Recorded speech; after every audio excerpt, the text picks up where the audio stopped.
What is up, everybody? Matt Moda here to give you some NFL player prop bangers.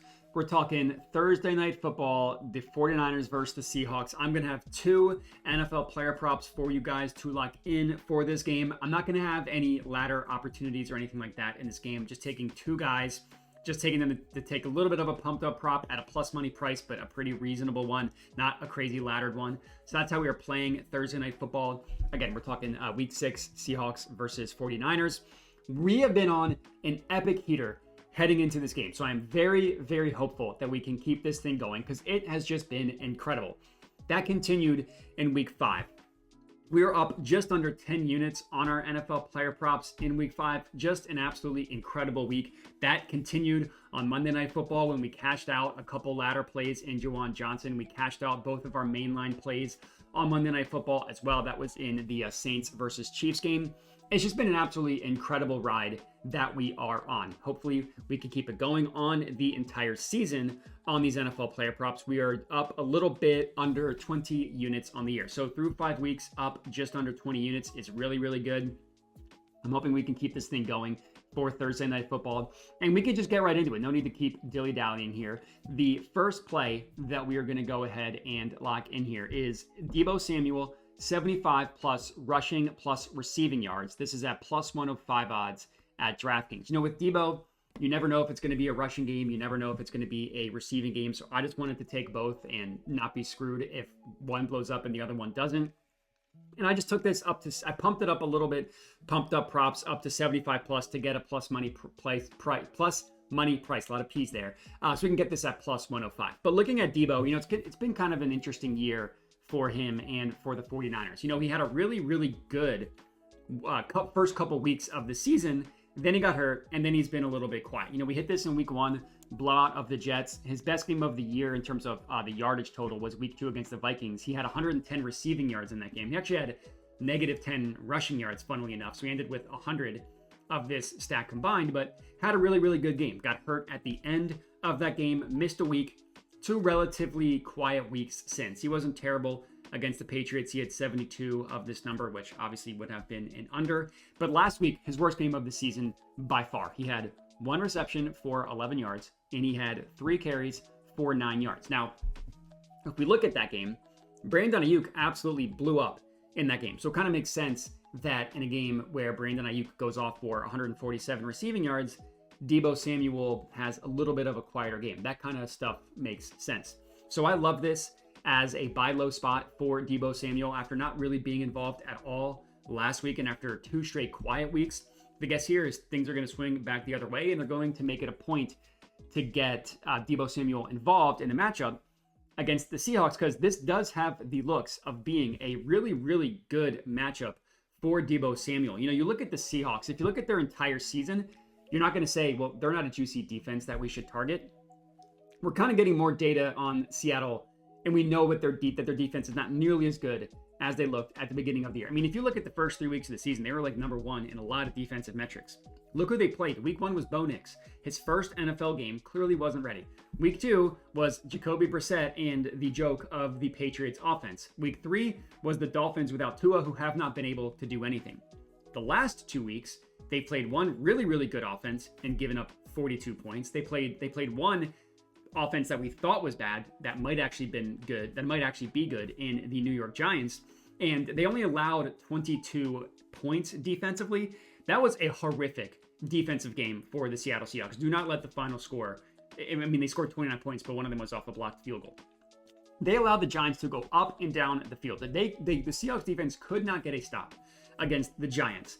The Giants held the ball for over 37 minutes in that game, and they had 420, that's very cool, 420 yards of total offense. Daniel Jones had a very good, efficient game. 2 touchdowns, 23 of 34 through the air without Malik Nabers.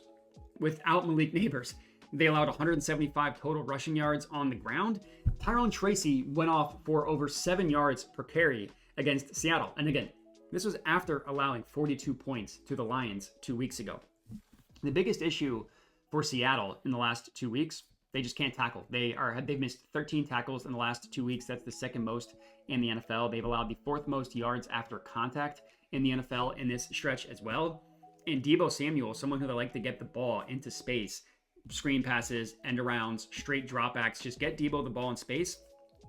That's a death sentence for someone like him, one of the hardest players to tackle in the NFL, consistently one of the best players after the catch, after having the ball in his hands. So the defense is reeling. And again, the guess here is that the 49ers are going to make it a point to get Deebo Samuel involved much more after, him basically doing nothing last week, 1 reception, 3 carries. That kind of stuff rarely continues week over week. So I think this has the means of being a blow-up game for Deebo Samuel. And, these numbers aren't always helpful because it spans an entirely different coaching staff for Seattle. But look at Deebo Samuel's stats against the Seahawks in the past. He has absolutely annihilated them the last 5 times he's played Seattle. His rushing plus receiving yards, 157, 97, 165, 94, 150. He's hit this 75 plus number each of the last 5 times against Seattle. He's also scored a combined 6 touchdowns against Seattle as well in that same stretch. So I like him for an anytime touchdown. I felt safer just not messing with that and just taking the rushing plus receiving. But I feel very confident that Deebo Samuel is going to be very involved and then he's going to have a very good game on Thursday. So I like it. That's play number 1. Real quick, before we get into play number 2, just make sure to subscribe to my YouTube channel if you are not already. For this specific video, like and comment. I love reading through all the comments. Nice, mean, whatever it may be. I love reading through the comments, so just make sure to do that and then subscribe. So play number 2 and our final pick of the video. I didn't want to go too heavy into this game because quite honestly, I wasn't quite sure how to play it. I had a hard time finding ladder angles and stuff like that. And after how hot we've been, I didn't want to start forcing plays just to kind of keep the heater going, right? You still need to be responsible with your plays and with your unit management. But I do really like both these plays, to be clear. Next up, Kenneth Walker, who I love to call Skywalker for obvious reasons, 60 plus rushing yards, plus 115 odds at DraftKings. So this is a play kind of similar to the previous one. It's a play fading the 49ers as a run defense because I do not think that they're as good as their total numbers show. I also like this as a bounce back spot for Kenny Skywalker after having a really rough last game. So he's only played 3 games this year, so keep in mind that he missed a couple weeks. He missed weeks 2 and 3 with an oblique injury. Week 1, he was amazing. Rushed for 103 yards, touchdown. His last game, his week 2, week 4 of the actual NFL season, he was also amazing. 80 yards on the ground, 36 through the air, and had combined 4 touchdowns in these 2 games. Last game, he didn't do much. He ran for a piddly 19 yards against the Giants. He did add 57 yards through the air, but he's not a receiving back. And the fact that the last 2 games, he's had 36 and 57 receiving yards, and the books are still pricing his receiving prop at 15.5, shows me that his receiving props are going to come way down. So honestly, you want to take his under receiving yards. I don't think that's terrible. That 15.5 number, he's hit that in 11 of 34 career games. And that game against the Giants was just a weird one, right? They let the Giants go up and down the field on them. They also had a 100-yard fumble return for a touchdown. So the Giants drove down the field, fumbled at the 1. The Seahawks got it and scored, and then the Giants got the ball back and went up and down the field. So the 49ers could obviously go up and down the field just like the Giants did, but it's really, really unlikely that they're going to hold the ball for almost 38 minutes of possession like the Giants did. And I mentioned Kenny Skywalker went over in 2 games this year. Those 2 matchups, he had 103 rushing yards against the Broncos, who we now know one of the best, this is not hyperbole. The Broncos have one of the best defenses in the NFL so far this season. He put up 103 yards in a tater against them. Week 4, his Kenny Skywalker's second game of the year, week 4 of the NFL season, he had 80 rushing yards on the Lions, who have the best rushing defense and one of the best rushing defenses in the entire NFL. They are not a run funnel, and Kenny Skywalker still rattled off a bunch of chunk plays against the Lions. So I think this is a great fade opportunity or buy low opportunity on Kenny Skywalker. Again, I also really like fading his passing props. We're kind of doing that by taking his rushing props. And again, last game, 5 attempts, 19 yards. It's just unlikely that the Seahawks are going to go into a game plan and say, all right, how do we get the ball in Kenneth Walker's hands? That's kind of what I'm expecting to happen. And he's been awesome this season, right? He's been really, really good.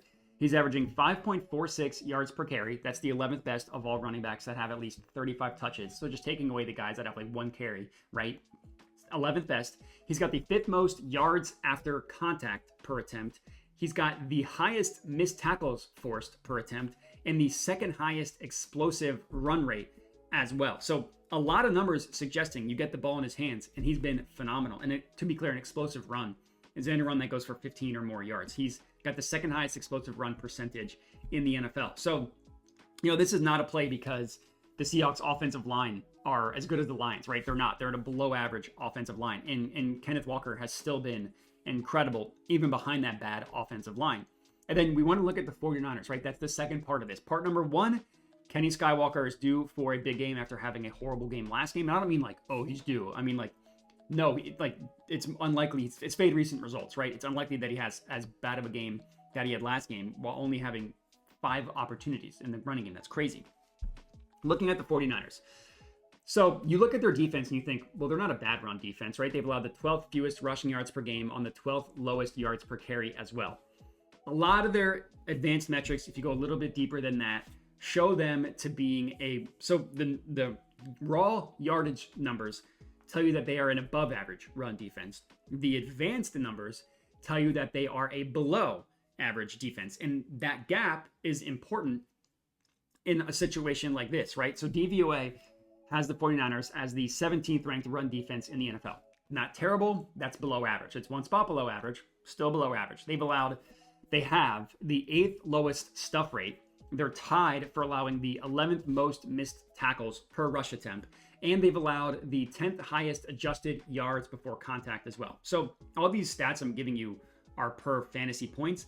And to be clear, my argument isn't they're the worst run defense in the NFL. My argument is that they are below average. And I think we're getting a value on Kenny Skywalker's rushing prop because of how bad he was last week. And because just the raw numbers make the 49ers rush defense look a little bit better than they actually are. If Kenneth Walker can go for 80 yards on the ground against the Lions, he can go for 60 against the 49ers. It's a plus money banger. We just need one of these to cash, and we are at least making money. Granted, slight money, but the goal here, to not lose money. That's the goal. That's what we're trying to do. And that's all we got. So make sure to like the video, comment, subscribe. And if you've made it this far, I do just want to let the people know this is most likely the last NFL specific player prop video you were going to see from me until the following Monday. So until October 21st. For people that are curious, you probably already know this by now if you've been tuning into my channel, but my wedding is actually on Sunday. So I'm going to be off the rest of this week. And then I'm going to be on my honeymoon for all of next week. So depending on when odds get posted for Sunday's slate, I'm going to try to get a video out, but a lot of times there are not enough odds out by the time I'm going to be off, which is Thursday morning. So most likely this is going to be the last video you'll see of me for a little bit. I do have a pre-recorded strategy video that I'm scheduling to go out that I recorded over the course of time just to kind of keep the content running on the channel. So if you're interested in that, that'll probably drop on Friday. It's just kind of going through my thought process with these NFL player props. But enough of that. That's all we got. I appreciate everybody for watching. Make sure to like the video, comment, subscribe, all that good stuff, and have a good one.